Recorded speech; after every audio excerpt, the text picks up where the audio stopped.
आज मैं आपको कुछ ऐसे रेमेडीज बताने वाली हूँ जिससे आपको अगर पाइल्स है तो पूरी तरीके से ये ठीक हो सकती है। चाहे आप मेल है, फीमेल है, किसी भी एज ग्रुप में है, कितने भी टाइम से आपको ये प्रॉब्लम है, पूरी तरीके से ठीक हो सकता है। हम जो खाना खाते हैं उस खाना को सुबह सुबह जाकर हम बाथरूम में निकाल कर आते हैं, क्योंकि हमारे शरीर का प्रोसेस ही ऐसा है कि जो हमारे शरीर का वेस्टेज होता है बॉडी से निकल जाता है। लेकिन वे जो वेस्टेज निकलने वाला पार्ट है उसमें अगर किसी तरह की प्रॉब्लम हो जाए तो हमारी जिंदगी बड़ी ही मुश्किल और नामुमकिन सी हो जाती है।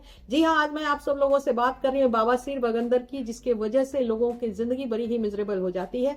आप में से भी कुछ लोग अगर ऐसे हैं जिनको इस तरह की प्रॉब्लम है और आप सोच रहे हैं कि सर्जरी कराने की जरूरत है, तो मैं आपको कहूंगी कि प्लीज रुक जाइए, आज का वीडियो पूरा देख लीजिए, इसका इलाज पूरा देख लीजिए। उसके बाद भी अगर आपको लगता है कि ठीक नहीं हुआ तब आप सर्जरी के बारे में सोचिएगा। तो चलिए जल्दी से वीडियो को स्टार्ट कर लेते हैं। हेलो, सलाम, नमस्ते, केम सो, सत श्री अकाल। मेरा नाम पुनीता झा है और आप देख रहे हैं आपका अपना YouTube channel holistic health with Punita. इस चैनल पे मैं आप लोगों को बड़ी बड़ी बीमारियों को कैसे छोटे छोटे तरीकों से घरेलू इलाज से ठीक कर सकते हैं इसके बारे में इन्फॉर्मेशन शेयर करती हूँ। आज भी मैं यही करने वाली हूँ। ये जो बड़ी सी बीमारी है जिसको कि हम बवासीर कहते हैं, जिसको कि पाइल्स कहते हैं, जिसको कि बगंदर कहते हैं, जिसकी वजह से बहुत सारे लोग परेशान हैं और बहुत सारे लोगों के मन में गलतफहमी भी ये है कि ये सिर्फ और सिर्फ एक कारण होती है इसका, जिसको कि हम कहते हैं कॉन्स्टिपेशन। मेल में मैं कह सकती हूँ कि 98% ये ठीक है कि मेल में जो ये प्रॉब्लम होती है वो सिर्फ कॉन्स्टिपेशन की वजह से होती है। लेकिन औरतों में जो बवासीर होती है उसमें कॉन्स्टिपेशन बहुत बड़ा कारण नहीं होता। बहुत बड़ा कारण होता है उनके नॉर्मल डिलीवरी। नॉर्मल डिलीवरी जिन भी औरतों को हुआ है वो सब लोग इस बात से आज बहुत ज्यादा रिलेट कर पाएंगे जो मैं कहने वाली हूँ कि उस टाइम में आपको जो पुश करना पड़ता है बेबी को बाहर लाने के लिए, उसमें आपके जो जोर लगते हैं उसकी वजह से जो आपके हेमोराइड्स हैं वो हेमोराइड्स डैमेज हो जाते हैं और डैमेज होकर बाहर निकल जाते हैं। उस समय में चूंकि आप पेन में, तकलीफ में होते हैं, आपको पता नहीं चलता। और आपको सच बताऊं कि कोई भी डॉक्टर भी आपको ये नहीं कहता कि ये जो नॉर्मल डिलीवरी आपकी होने वाली है उसके बाद आपको जो है इस तरह की प्रॉब्लम हो सकती है या बवासीर की प्रॉब्लम हो सकती है। क्योंकि जिस टाइम में डिलीवरी हो रही होती है वैसे टाइम में सुन्न करने वाला आपको ऑलरेडी इंजेक्शन लगा हुआ होता है। तो उस इंजेक्शन की वजह से आपको कुछ पता नहीं चलता कि कहां से बॉडी का कौन से पार्ट में किस तरह की प्रॉब्लम हो रही है। ये आपको पता चलता है 2-3-4 महीने के बाद जब ये प्रॉब्लम क्रिएट होती है, क्योंकि हेमोराइड्स अंदर जो है वो गुच्छों में बन जाता है, इतनी ज्यादा खिंचाव आती है जिसकी वजह से वो ब्रेक हो जाता है और फिर ये बवासीर के रूप में आपके बॉडी में निकल कर आता है। तो मेल और फीमेल में दोनों में बवासीर होने के कारण अलग अलग है। मैं ये नहीं कह रही कि फीमेल में सिर्फ ये कारण है, फीमेल में भी कॉन्स्टिपेशन एक कारण है, लेकिन इसके अलावा एक और बड़ा ही अनोखा कारण है जो मैं आपको बता रही हूँ कि बहुत सारे लोग मुझे मिलते हैं जो ये कहते हैं कि उनका मोशन मॉर्निंग में एकदम प्रॉपर आता है। उनको कभी भी ऐसा नहीं होता कि उनको तकलीफ होती है, वो हर रोज मोशन जाते हैं। आप समझ रहे हैं इसका मतलब क्या है कि ऐसे लोगों के खान पान में कुछ ऐसी कमियां होती हैं जिसकी वजह से उनके लार्ज इंटेस्टाइन के अंदर जो वेस्टेज बनती है शरीर में वो चिपकी हुई रह जाती है।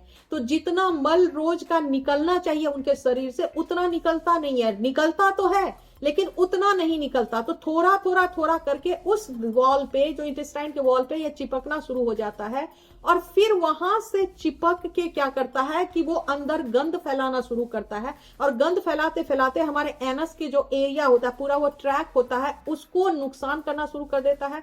वहां पे इन्फ्लेमेशन करना शुरू कर देता है जिसकी वजह से ये हेमोराइड्स जो है बाहर आ जाते हैं, ब्रेकेज हो जाते हैं, इन्फ्लेमेशन हो जाते हैं। उसके बाद आपके एरिया में वो एक इतना सा टुकड़ा जो है लटकना स्टार्ट हो जाता है। बड़ा ही सीवियर पेन होती है, तकलीफ बहुत ज्यादा होती है, बैठना मुश्किल हो जाता है। और एक और कारण होता है जिसमें कि लोग बहुत देर तक जो सिटिंग पोजीशन में रहते हैं या बहुत टाइट कपड़े पहनते हैं। आप जानते हैं कि आजकल जीन्स का बहुत ज्यादा फैशन है। जीन्स जो है देखने में स्टाइलिश जरूर लगता है लेकिन उसके साइड इफेक्ट के रूप में ये प्रॉब्लम जरूर होती है कि जो लोग जीन्स बहुत ज्यादा टाइट पहनते हैं या कोई भी कपड़े टाइट बहुत ज्यादा पहनते हैं तो ऐसे लोगों में भी देखा गया है कि पाइल्स की प्रॉब्लम बहुत कॉमनली होती है। ये तो कुछ ऐसे कारण थे जो नोन है और कुछ अननोन है। अब अगर बवासीर हो गया तो हमारे पास दो ही सॉल्यूशन बनता है। आम लोग जनरली यही सोचते हैं कि या तो कुछ चीजों से इसको ठीक कर ले या फिर जाके इसको कटवा के निकलवा दे। कटवा के निकलना क्या परमानेंट सॉल्यूशन है? बिल्कुल भी नहीं, क्योंकि एक बार आप निकलवा देंगे प्रॉब्लम दोबारा होगी, वो दोबारा से बाहर आ जाएगा।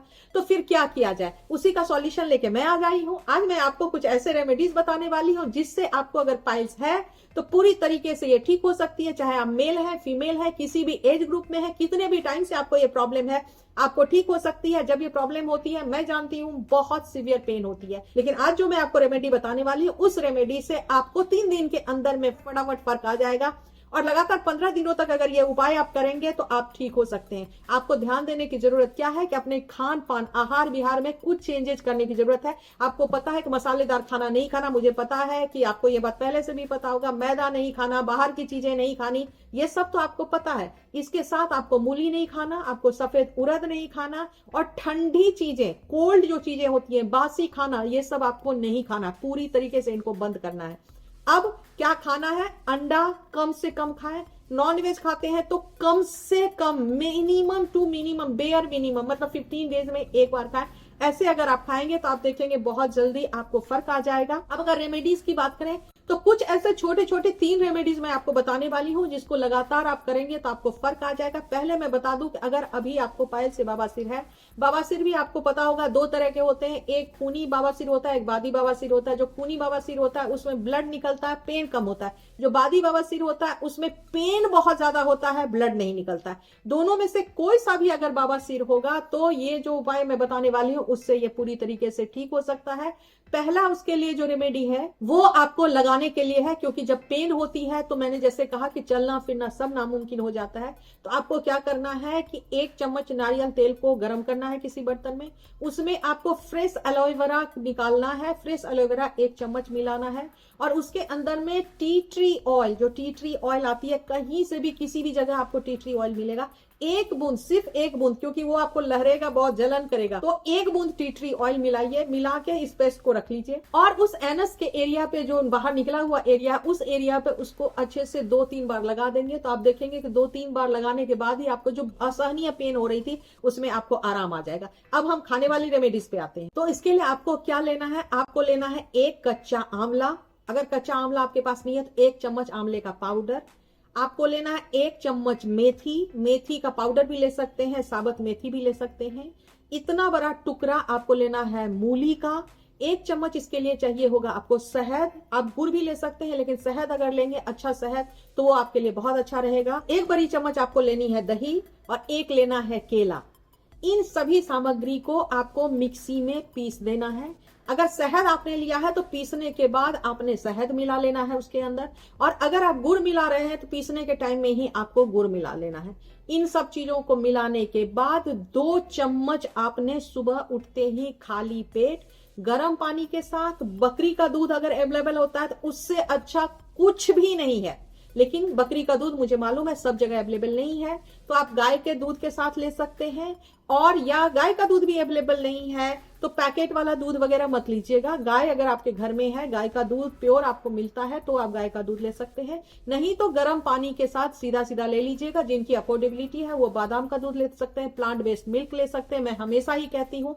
और वो आपने सुबह को ले लिया। रात में भी सोने से पहले सेम आपको ऐसे ही लेकर सोना है। 3 दिनों में देखना वो कितना भी सूजा हुआ बाहर निकला हुआ है उसके साइज एकदम छोटे हो जाएंगे, और 5 से 7 दिनों के बाद आपको पूरी तरीके से आराम आ जाएगा। तो ये जो उपाय है ये इतना इफेक्टिव उपाय है, मुझे नहीं लगता किसी ने अभी तक बताया भी होगा ये उपाय। ये उपाय एक ऐसा ट्रिगर पॉइंट है जिसके अंदर वो सब कुछ है जो आपके हेमोरॉइड्स को 2 से 3 दिनों के अंदर हील कर देता है, जो इन्फ्लेमेशन स्वेलिंग वगैरह होती है उसको इमीडिएट ठीक कर देता है, जो आपका मोशन होता है वो एकदम रेगुलेट होना शुरू हो जाता है, पेट के अंदर जो गर्मी होती है वो ठीक हो जाती है, आपके इंटेस्टाइन वॉल के ऊपर जो बहुत सारा, जैसे मैंने बोला, कचरा इकट्ठा हो गया, उन कचरा को सबको निकाल देता है और आपको पूरी तरीके से फिट और फाइन बना देता है। आपको अगर ये वीडियो पसंद आता है तो मेरे चैनल को सब्सक्राइब करना बिल्कुल ना भूलें। इसी तरह के इंटरेस्टिंग और मजेदार वीडियो के लिए आप मुझे इंस्टाग्राम और फेसबुक पे भी होलिस्टिक हेल्थ विद पुनीता से फॉलो कर सकते हैं। फीडबैक मुझे जरूर बताइएगा कि मेरे वीडियो में कोई चेंज चाहते हैं, कुछ नया चीज देखना चाहते हैं, डिफरेंट चीज देखना चाहते हैं, अच्छा या बुरा, दोनों तरह के फीडबैक अगर आप देंगे तो मुझे अपने आप को इंप्रूव करने में बहुत आसानी होगी। उम्मीद करती हूँ कि ये वीडियो से आपको फायदा जरूर होगा। पसंद आया तो जरूर लाइक कर दीजिएगा, दूसरों के साथ शेयर कर दीजिएगा। ये लाइक और शेयर से मिलता तो कुछ भी नहीं है, लेकिन हमारे लिए बड़ा मोटिवेशन का काम करता है। मिलते हैं अगले वीडियो में, तब तक हैप्पी रहिए, हेल्दी रहिए, मुस्कुराते रहिए, अपना और अपने परिवार का बहुत प्यार से देखभाल कीजिए। Thank you so much.